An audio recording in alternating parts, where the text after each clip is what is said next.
Girlfriend said I was guilt-tripping her when I said I felt like our relationship wasn't equal. I live with my partner and some things have started to annoy me. For example, if we're watching TV, she'll refuse any suggestion I have, and then as soon as she has a suggestion she just pretty much says it's that show or nothing.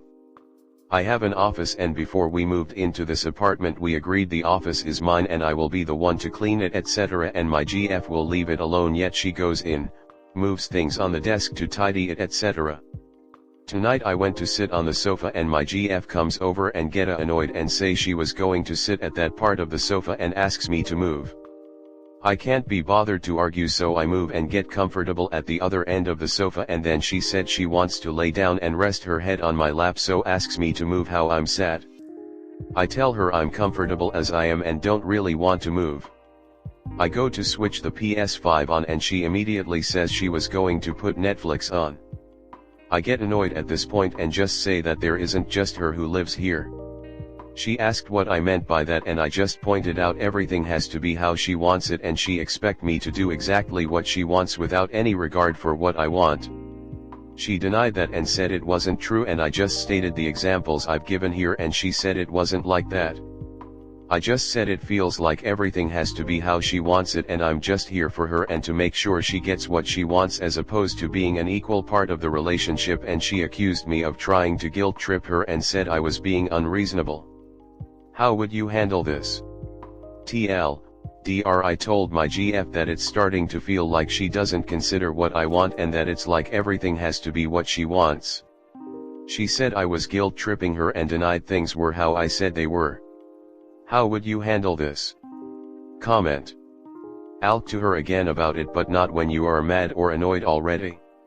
If she doesn't listen, then you might just have to move on and move out. But only way to fix this is to talk to her about it. I don't really see it as guilt tripping either, because you didn't say anything to make her feel guilty, you just pointed out facts. Now if she feels guilty about what she's been doing, that's a different story, but you're not guilt tripping her. I think you did the right thing by expressing it to her. She got defensive, which unfortunately most people do. Sounds like control is very important to her. But it does not sound fair. I would bring it up again, make sure not to say like you always want the control or things like that. Be good to say like I feel like I never get a say in things. I feel like if we don't do things your way then it's gonna be an issue. If she's still defensive, just stick to what you feel and tell her you aren't okay with it. I doubt it will change after one conversation, but if you express how much it affects your happiness in the relationship, then she can make the choice to change some behaviors. Or she could choose not to. And then that's when you decide what you want to do. Next story 2. My boyfriend cheated, but I gave him a second chance, but I still can't trust him and now he wants to break up. My boyfriend and I have been together for almost 2 months.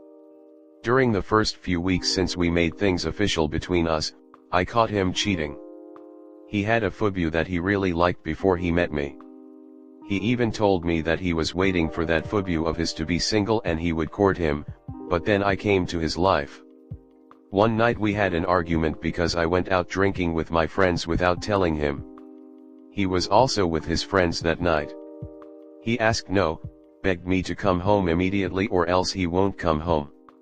So I did. When he got home, he was drunk. He cried because I hurt his feelings for not telling him about me going out with my friends. I apologized and we made up. He fell asleep and I had this gut feeling that I should check his phone. At first I didn't, but something really urged me to snoop around his phone.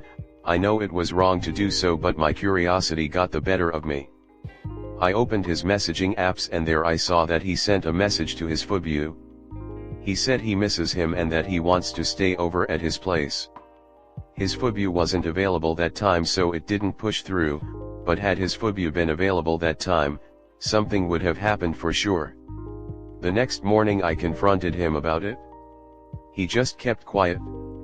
I asked him if there's something I'm lacking at, if his phobia has something that I don't have, or whether I am enough for him. He didn't respond to those questions and just told me he's sorry and that was it. So after that, I've been paranoid. Though he's reassured me that he had completely cut all ties with his FUBU, I still can't help but feel like he's lying. He's given me free access to his phone after that incident to reassure me, but the doubt is still there. I know that I could never trust him completely again. To reassure me, whenever we're not together, he makes sure to keep me updated of his whereabouts and what he's currently doing. We're on video call almost all hours of the day, it only ends when one of us has to go to the toilet or go to sleep. We are also constantly seeing each other on our days off. I've been okay with the setup up until a while ago. He told me he'll go play volleyball at a court near his place. I've never not allowed him to play. He would always give me an update if they're taking a break, or if the game has ended and he's on his way home, but that wasn't the case earlier. He only told me that he got home only after I messaged him and called him, to which he didn't answer. So I called him out for that, and he's saying I'm making a big deal out of nothing. I told him that I am sensitive to small changes in the way he talks or treats me. I told him he used to always give me an update about everything, but he didn't earlier, so I asked him what changed. We had a heated argument after that, and he told me that the reason why I'm being like this is because I haven't moved on yet from that previous incident about him messaging his FUBU. He told me he's getting tired and fed up, that he's done everything to reassure me that I'm the only one, and yet I still can't trust him. So now he told me that maybe he's not the right person to love me, because he's getting tired of reassuring me. But can you blame me, dear reader? He told me he's sorry for making me feel like this, and that we should let each other go. He doesn't want me to get hurt any further, so he said we should break up. I refused. I know I still love him, I want to still be in a relationship with him. We really don't have any problem whenever we're together physically, issues just arise whenever we're not together because I'm scared that he might be cheating on me. The reason why I got paranoid when he didn't give me an update when their game was finished because, as I have stated, he's given me free access to his phone and there were playmates of his that would send him flirty messages. That's why I sorta went nuts when he didn't give me an update like he always does. Is there a way for to get past what he did? Technically nothing happened, but it's really the part where he said I miss you to his FUBU that makes me go into a spiral. I know he loves me, but what right does he have to get tired of fixing what he broke, my trust? Comment. You are right to have trust issues with him. If I were in your shoes, I wouldn't give him another chance. But that's just me. I feel you deserve more respect than that. Trust takes time to build, but even more time to rebuild because you were vulnerable with someone and they betrayed it. If he's unwilling to give you the time you need to rebuild it, it's time to move on. Leave. Absolutely not worth it. Next story 3. My boyfriend, M26, and I, F24, are too different in terms of family background, intelligence, and interests. Should I break up with him or should I try making this work? My boyfriend is a very nice, pure-hearted, attentive, and affectionate person. I admired him for his high EQ, positive mindset, and insane amount of energy. I'm happy most of the time I'm with him. I feel connected because we're both bilingual and have bubbly personality. He also a very diligent, working full-time in retail and part-time as a photographer. He would help me with house chores whenever he can, help me run my errands and drive all the time. I'm a passenger princess who scares of cars and speed. However, he dropped out of college, has quite a bit of debts, credit card, car loan, uni tuition, doesn't have savings, living with his mom to save on rent and not yet figured out which career he wanna pursue.